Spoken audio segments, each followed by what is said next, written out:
What up, crew? It's Nate. Check it out. I'm here with JT Van V. Once again, make sure you check out JT's channel, Precision Striking. And in this video, guys, I'm going to show you some awesome ways to strengthen your wrists and your forearms for boxing. Let's get into it.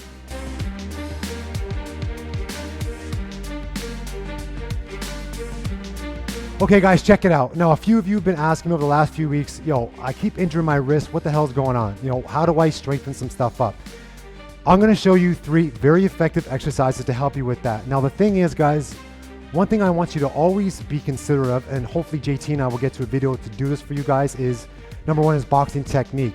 Always go back in and check out your boxing technique to make sure, number 1, you're throwing your punches properly so that when you're making impact or releasing your hands, you're throwing them the right way. Now, if JT has something like that on his channel already, I will put that link in there. If you guys want to see that, throw that into the description and we'll get it done for you. All right. So here's what we're going to do. We have 3 awesome exercises. We're going to work different grips: neutral, supinated, and pronated.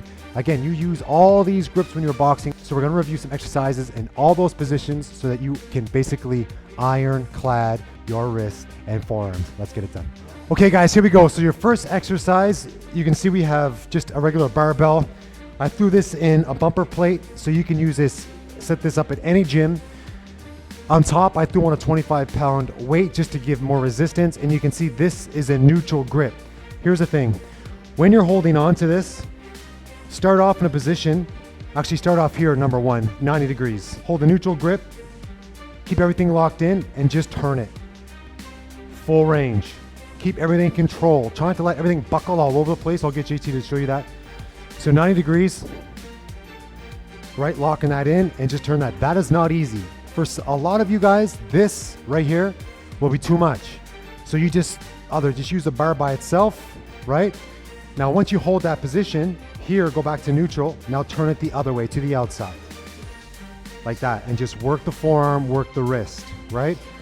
Now, some of you, if there's pain here, which there shouldn't be, you have to adjust. Again, make the weight lighter. Just try it with even a dowel sometimes. For this exercise, guys, you basically want to go into your fatigue. So if you do 10 on the right side, it gets tired. Or if you do 10 externally, right, you get tired. Do 10 on the inside and then change it up. Do 2 sets to fatigue on both sides of this. 90 degrees. Keep the shoulders locked in, right? His back's not rested up against anything. This is more of a strong position. Releasing from here. Now let's try it straight arm. For straight arm, I'm going to use my phone for this one. What I want you to think about is different positions. So shoulder position on this one, guys, look. So if JT's out here, now he's neutral with his shoulder. Now if he pushes the barbell away from him, now he's at full range of his punch. Now, this is where most wrist injuries are, guys, at the end. So now you're getting your wrist internally and externally rotated at full range, right? So you can work different angles. So say if you didn't want to go full range, you want to go in a little bit more there. So it's just a little less. So work all ranges. It's a great way to do that, to train that neutral grip, to work those forearms and wrists, guys. That's an awesome way to do that. Again, fatigue on both sides and do different variations in your angle and your depth for each rep. That will help, again, ironclad those forearms. All right, now that's your first exercise. Now let's go into exercise number 2. Okay, guys, your second exercise, barbell. I got it locked up to about JT's, basically where his range would be when he's making contact, shoulder height. With this one, I'm going to use a second camera angle to show you guys this close up. What I want you to do is reach out and work different ranges of your shoulders. So let's go full range in the beginning. Here's the first thing, guys, and let me show you this because this is very subtle. Both hands are on. Here's what he's going to do. So now he is in a pronated grip, right? What he's going to do is pull both pinkies down and the thumb up. Now hold that, okay? 10 seconds as hard as you can. Now GT's going to relax here. Now watch his forearms, right? When he does it again, now watch his forearms light up. Watch that muscle. Ready, go. Boom, right? Tell me that's not working your forearms. Right? So now he's trying to turn into a supinated grip. So think when you're punching, guys, and you're trying to get that torque on the end of your range, you're trying to strengthen your wrists within that range, right? This is how you do it. Now go up again. I want you guys to do 10-second sets for 6 of these each. So first with thumbs up and pinkies down, Work those forearms, pull hard, go, hold it. You're trying to break, that's what you're trying to do, break that, right? Break the bar. And good, now you go to the inside. So turn those, right? Same, there you go. If Golovkin does it, then it must be legit. You know, it must be legit. All right, so throw those hands on again, and now you change the other way. So now you're going from, yeah, you're gonna go, all right, that's right, to the inside, guys, right? Hold in. And then you get some tricep, look, ba-bam, right? You'll get some tricep, obviously the forearms, more on the inside, guys. Hold that position and rest. You wanna hit approximately 10-second sets or 10-second reps on these. And give me one more of those, JT. Like that, right? And again, keep the shoulders strong. You see his position. He can go full range. And good. Now I'm gonna show you guys one thing here. What you can also do to mix this up, guys, is you can actually push one palm on the crossbars if you're trying to push the crossbar away from you. So push, yeah, like that. That's what you're trying to do. So JT, show them again. You're trying to push it away from you. And at the right hand, pull toward you. So now you're creating torque. Flex your abs as hard as you can. On your left side, you're working serratus anterior. On the right side, you're working some oblique aggressively. If you want to work your torque rotation to help you with good contact points or good rotation through your core, guys, try this for 6 sets of 20 seconds. And then you switch it up, right? Now, if you want to make it a little more boxing specific, JT can take his left foot, go into his boxing stance, and boom, do the same thing. Now you tell me you don't feel those. This is a great thing to do, guys, before you start working hand pads, the heavy bag. It's just a great way to get that torque activated, right? Before you go doing work, so you know how to turn those obliques on and those hips on the rotational piece, okay? Okay, guys, the next one, he's gonna go into that supinated grip. And what he's gonna do here, he's gonna pull into pronated, right? That's what he's gonna do, he's gonna pull into pronated, all right? So he showed you with his hands. So again, now he's pulling into pronated. Hold that 10 seconds, and again, you can work the difference ranges with your shoulders at full range, medium range, and of course that you can even do this at 90 degrees. Hold for 10 seconds and rest. And that's gonna help you create some boom torque with some wrist control on those punches. Remember, guys, the more technically sound and strong you are through all those torque points, the more power you're gonna have and the less chance you have of destroying your wrist. So keep that in consideration always, all right? All right, let's go into your third and final exercise. What we wanna do here is now we incorporate some shoulder strength, some deltoid strength into the equation.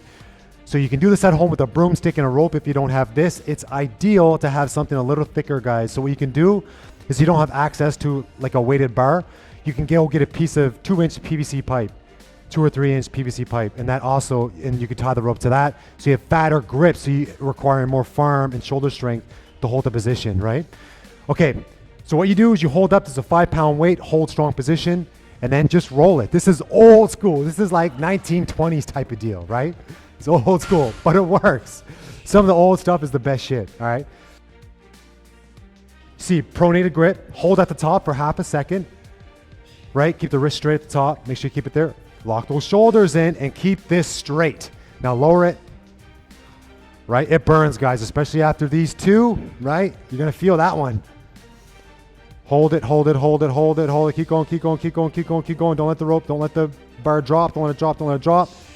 And then what you do, guys, is 2 complete sets up and down. Say this band realistically is, say 3 or 4 feet. Do 2 to 3 sets of that, and I say that was it. One thing I will say, guys, if you feel extreme fatigue in your wrists and forearms, I would not advise you go hit the heavy bag right after. And if you do, this is where you use those techniques, boom, after on the heavy bag to put those into practice with fatigued wrists. Because again, most times you guys mess up your wrist, it's under fatigue or with shitty conditioning or just general weakness, all right? All right, cool, a little bonus exercise for you guys. I did this in an earlier video, but I want to show it to you again with JT. Is this the rope, you know, with the thick ends? If you want to be very specific and work your fingers, which is incredibly important, guys, think of all the tendons in your forearm with your hands, gripping your hands together when you're punching. Fingers are very important. It's just a general row with finger strength, finger grips. So all JT has to do, very simply, is there's an edge here, right? There's a little edge, don't grab that. That's too easy. Use that smooth edge here and grab from there instead.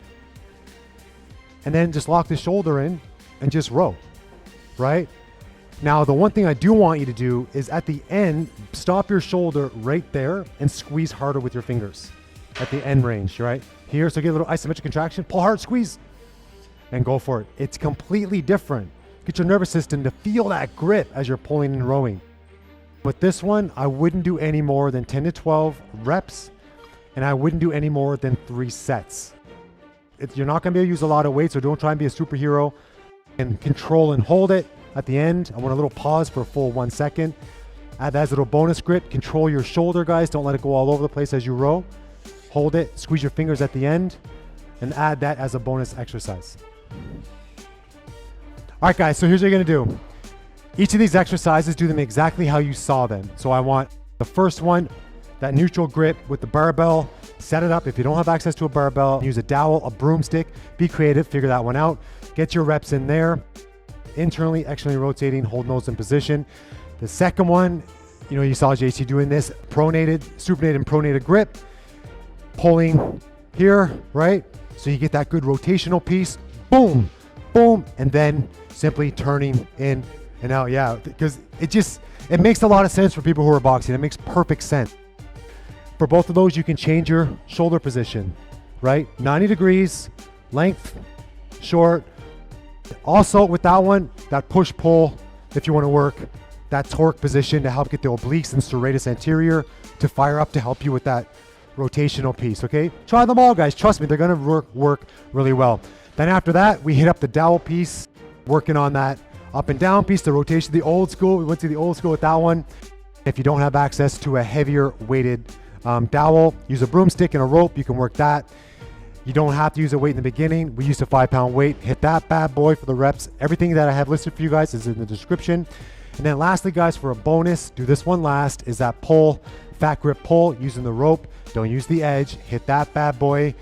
Do these 2 to 3 times a week only. Do not do it more than that. And on top of that, I wouldn't do these every week. You don't want to override your forearms and hands, guys. You want to do it for a little bit, take a break. And also, if you feel a ton of fatigue through your arms and forearms, be careful working the hand pads and the heavy bag. You're gonna be a little aware of what's going on so you don't re-injure some stuff, all right? Okay, guys, check out JT Van V's channel where him and I just did a video on being nice and calm and steady as a beginner. It's an awesome video where I think you guys can all learn from that. And also, make sure you stay tuned for Nate Bauer Elevated. That's coming up for you guys very soon. And as always, thanks for watching.